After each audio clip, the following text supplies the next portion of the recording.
Okay, so welcome to the deep dive. Yeah. And today we're diving into, um, a period that is just seared into all of our memories, I think. The presidency of George W. Bush and, obviously those world-changing events of September 11th to 2001. And we've got a really fascinating collection of sources here that we're going to use to really try to understand that day and all of the, really consequential decisions that followed. Yeah, it's one of those moments that, it didn't just shock the United States. I mean, the entire world was just stunned. And then, things changed so much in America. Mhm. Policies shifted and, just how people saw the world, a lot changed. Absolutely. And, just think about that morning, September 11th, 2001. It was just an ordinary day, and then suddenly it was just shattered by this unimaginable event. Mhm. And so today what we really want to do is go deeper than, just the headlines and really ask a crucial question. Huh.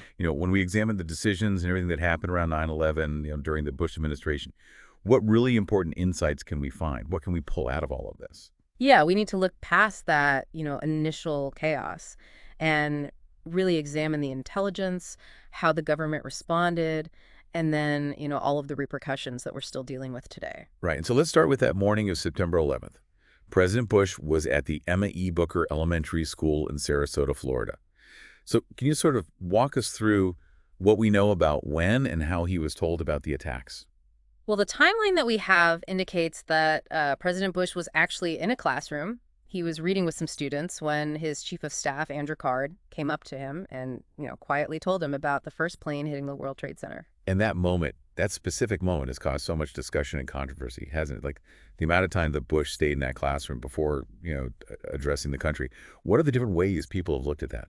Yeah, there are a lot of different interpretations of that. I mean, you have some people who say that him staying in the classroom was, an attempt to project some kind of stability and calm in the face of this, terror that was unfolding. It was like a choice to avoid causing a panic. But then, other people have questioned, did he really understand how serious things were at that moment? It's Mhm. interesting because it brings up that question, how do leaders, how should they act during a crisis? It really does make you think about those decisions that have to be made so quickly and how everyone, analyzes them. Yeah. What about, the rest of his movements that day? I mean, he didn't fly directly back to the White House, did he? No, he didn't. After the second attack was confirmed, the security protocols basically dictated that President Bush had to stay in the air on Air Force One.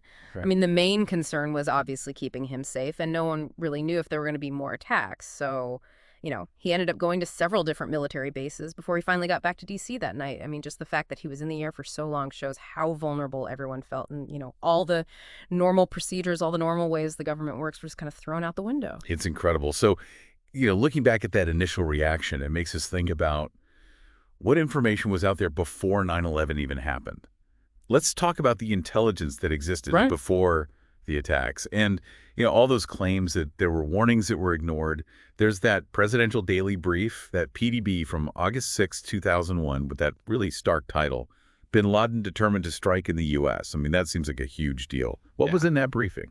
Oh, that PDB is without a doubt a crucial piece of the puzzle here. I mean, just the title alone makes it clear that the intelligence community knew that Al Qaeda wanted to attack the U.S. And, it had been brought directly to the president. It's been reported that the briefing actually had details about Al Qaeda's methods, even the possibility of using planes. And what's so interesting here is that there was this explicit warning, but, no real preventative action was taken. So you have to wonder, was there some disconnect between, gathering intelligence and actually creating policies, at the highest level of government? And it wasn't just that one document, right? There were reports from people in the CIA and the FBI about other pieces of information that, looking back, they seem like obvious warning signs. That's right. There were reports and, people have testified saying that before 9/11, different agencies had information about what Al Qaeda was doing, their members, their goals. The question is, did those agencies share this information? Did anyone analyze it and understand just how serious it was? And then, did the Bush administration act on it? So it wasn't like there was no information. It's more like, maybe the dots weren't connected. And that leads to the big question, doesn't it? Why wasn't there more action taken? Was it just, these different agencies not talking to each other? Or was it that the threat wasn't taken seriously enough? Mhm. Or, some people have said that maybe there was a sense that, a massive attack like that couldn't happen here. And those are the really tough questions that the 9/11 Commission tried to answer. Their findings basically said that there were serious problems with how intelligence was shared and, that the U.S. didn't have a strategy for dealing with this new kind of threat, Islamist extremism. And of course, there's been a lot of debate about, did the Bush administration even focus enough on counterterrorism before 9/11? I mean, there were other issues that they were worried about. Right. So let's talk about that 9/11 Commission. It wasn't easy to get that started, was it? No, not at all. At first, the Bush administration didn't even want to have an independent commission to look into what happened on 9/11. It was really the families of the victims, that kept pushing for it. And then you had members of both parties in Congress who supported it, and that's what finally made it happen. But, just the fact that there was that resistance from the White House, that made people suspicious. So this commission had a huge job finding out the truth about what happened. What were some of the biggest problems that their report identified? Well, the report basically said that the communication and collaboration between, the big intelligence agencies, especially the CIA and the FBI, it was a disaster. They just weren't working together. And the report also said that, the U.S. was just not prepared for an attack like this on its own soil. So the commission made all these recommendations, to change how the intelligence community worked and how to improve national security. And a really key point was, those information silos that we talked about, they had to be broken down. But the 9/11 Commission report wasn't the end of the story, was it? There were people who still had criticisms and disagreements. Absolutely. Some people said that the report didn't really hold anyone accountable for the mistakes that were made, especially the people at the top. And there were also these claims that the report was incomplete. Maybe some things were left out for political reasons, especially when it comes to, how involved Saudi Arabia was in the attacks. So even today, there are debates about whether the whole truth was told. Yeah, that issue of Saudi involvement just keeps coming up, doesn't it? What did the 9/11 Commission actually say about that? And what are the questions that still remain? So officially, the commission said that they couldn't find any evidence that the Saudi government itself or any high-ranking Saudi officials, helped finance al-Qaeda. But they also said that it was possible that some individual Saudi citizens might have given support to the hijackers. And that's been a big point of debate. And then, more recently, some documents have been declassified, and that's fueled even more speculation, and even some lawsuits about potential Saudi connections. It's a really complicated issue, and a lot of people feel like we still don't have all the answers. So we've been talking about what might have gone wrong before 9/11, but yeah, after the attacks, the focus shifted dramatically, didn't it? Especially towards Iraq. Can you explain how the Bush administration tried to link Saddam Hussein to 9/11? Yeah, in the months after 9/11, the Bush administration started talking more and more about Saddam Hussein in Iraq, and they tried to connect him to al-Qaeda. They were suggesting that Iraq was somehow involved in or supportive of the attacks, and that connection became a really important part of the argument for invading Iraq in 2003. And it's really important to understand how that narrative, how that story developed and, what evidence they used to support it. And Colin Powell's speech at the UN, when he talked about Iraq having weapons of mass destruction, that was a key moment, wasn't it? Literally, no. No. That speech that Secretary of State Powell gave to the UN Security Council in February of 2003, that was a major event. He presented all this intelligence, to show that Iraq still had WMDs and that they were connected to terrorist groups, including al-Qaeda. And that speech had a big impact. It convinced a lot of people, both in the U.S. and internationally, that going to war with Iraq was the right thing to do. But, later on, a lot of people started questioning the intelligence that he presented. Was it really accurate? Right. And the controversy around that supposed connection is huge.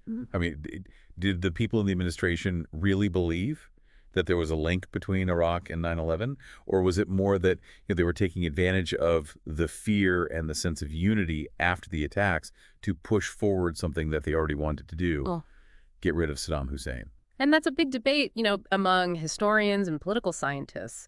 Critics say that there is never any strong evidence linking Iraq to 9/11 and that the Bush administration used the trauma of the attacks to achieve a broader foreign policy goal. And people have really scrutinized the roles of people like Vice President Cheney and Secretary of Defense Rumsfeld because, they really pushed for the Iraq War and they shaped that narrative about how dangerous Iraq was. So, people are still trying to figure out what their real intentions were. And then over time, we started to see, these declassified documents and people started talking, giving testimonies that suggest that maybe there were other reasons for wanting to go to war in Iraq. Yeah. Like the fact that Iraq has so much oil.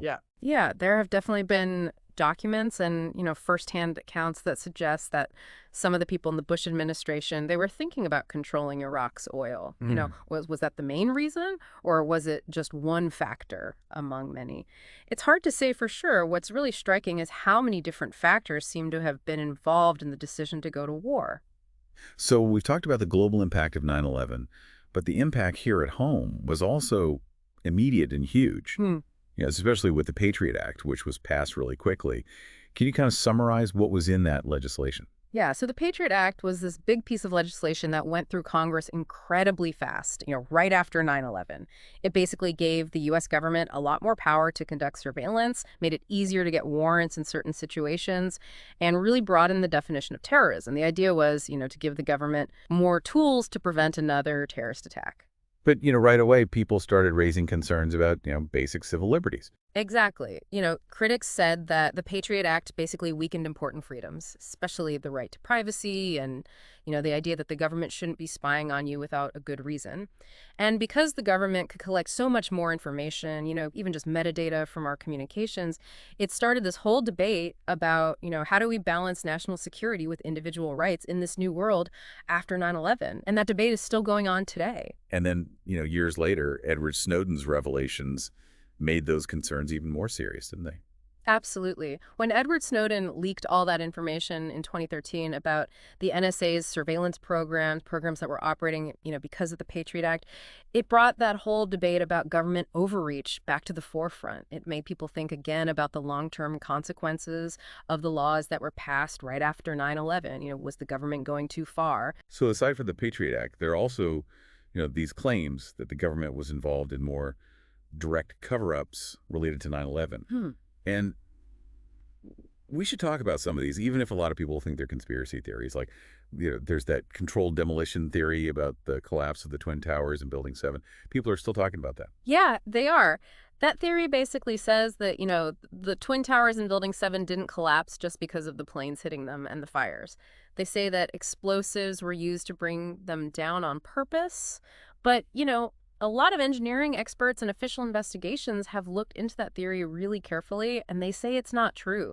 Like the National Institute of Standards and Technology, NIST, they concluded that the buildings collapsed because of structural damage caused by the fires. Another thing that people focus on is President Bush's connection to the bin Laden family. There were reports about Saudi citizens, including members of the bin Laden family, being allowed to fly out of the U.S. right after the attacks. Yeah, those reports said that there were chartered flights that took a bunch of Saudi nationals out of the country, and some of them were related to Osama bin Laden. And this was all happening just days after 9/11. The Bush administration said that they did that for security reasons and that they wanted to send people home who weren't connected to the attacks. But a lot of people questioned that decision. They felt like those individuals should have been investigated more carefully, especially because, Osama bin Laden and most of the hijackers were from Saudi Arabia. And this brings us back to the bigger issue of Saudi Arabia's potential role in all of this. Yeah. What are the main accusations about ties between, some people in the Saudi government and the 9/11 hijackers? And what has the Bush administration said about investigating those claims? Well, there have been investigations and some declassified documents that suggest there might have been connections between certain individuals within the Saudi government and some of the hijackers. And critics have said that maybe the Bush administration didn't really look into those connections because they didn't want to damage the relationship between the U.S. and Saudi Arabia, because of oil and, stability in the region. So how strong those ties actually were and, how much the Bush administration knew about them, that's still being debated, and there are even lawsuits going on about it. So, looking back now, more than 20 years later, how did 9/11 ultimately change George W. Bush's presidency? His approval ratings went up and down pretty dramatically. Yeah, right after 9/11, his approval ratings went way up. I mean, the country was united, and he became, this wartime president. And people supported his initial response. But, as the wars in Afghanistan and especially in Iraq went on, and people started to really question those wars, his approval ratings went down quite a bit. And that really shows you how public opinion can change so quickly during a crisis and, during a long war. And the long-term impact on the U.S., that's been huge too, hasn't it? 9/11 totally changed how we approach foreign policy and national security. Oh, yeah, without a doubt. 9/11 changed how the U.S. interacts with the rest of the world. There's a much bigger focus on fighting terrorism and, the idea of preemptive action. And then, the wars in Afghanistan and Iraq went on for so long. The Department of Homeland Security was created, airport security changed completely, and surveillance became so much more common. I mean, those changes are still shaping our national security today. And President Bush has talked about this period, hasn't he? In his memoirs and, in speeches. When he looks back at 9/11 and the decisions that he made, what does he focus on? In everything he said, President Bush always emphasizes that it was necessary to take decisive action against terrorism. And he defends the big decisions that his administration made, going to war in Afghanistan and Iraq. And he often talks about how much pressure he was under and, that incredible sense of responsibility that he felt after the attacks. So as we wrap up this deep dive, it's pretty clear that, George W. Bush's presidency and 9/11, it's just a really complicated and multifaceted subject, right? I mean, there are so many unanswered questions and controversies that are still going on, like the intelligence failures and the reasons for the Iraq War and what the Patriot Act really means, and all these questions about information that might be hidden. There's a lot to think about. There really is. And to really understand this moment in history, I mean, it was a turning point. We have to engage with all of that complexity and, look at it from different perspectives. Absolutely. So here's something for you to consider. Was the response to 9/11, was it just about leaders trying to do their best under unimaginable pressure? Maybe mistakes were inevitable, or if we look closely at all the information that's available, to point to something more complicated. Were things hidden? Was there some kind of strategic misdirection going on? Was this national tragedy exploited in some way? I mean, that's a question that people are still debating, and it's something that we all need to keep thinking about. Thanks for joining us for this deep dive